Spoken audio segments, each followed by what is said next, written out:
Так, похитили или нет? В мессенджерах активно распространяется информация о том, что неустановленные лица на Белой Приоре без номеров украли девочку, которая шла домой после школы. Несовершеннолетняя рассказала, что ей удалось сбежать, когда похитители остановили автомобиль, чтобы совершить звонок.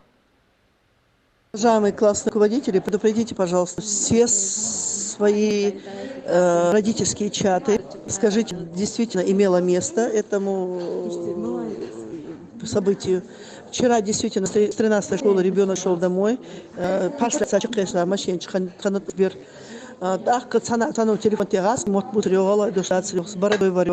Белая Приора была без номеров.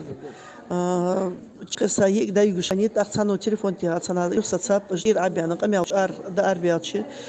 это время бер даддат машинчик. Сбер дат калгардианат лашкат. Джоали хадёх сбер. Так портфели курткацы машинчи сайдили.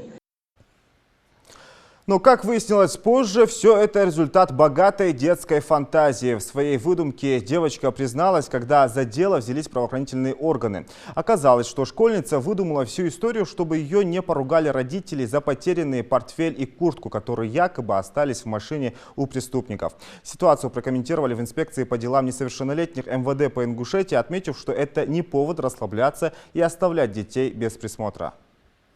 Уважаемые жители и гости Ингушетии, в социальных сетях распространяется информация о том, что в Гамурзиевском округе города Назрань неизвестными лицами якобы была предпринята попытка похищения ребенка. По итогам проверки, проведенной МВД по Республике Ингушетия, факт не подтвердился. Выяснилось, что девочка просто выдумала эту историю, чтобы ее не ругали за пропавший школьный рюкзак. Тем не менее, уважаемые родители, призываю вас проявлять внимание к своим детям, разъяснять им необходимость соблюдения правил дорожного движения и по возможности сопровождать их в школу и обратно. Берегите себя.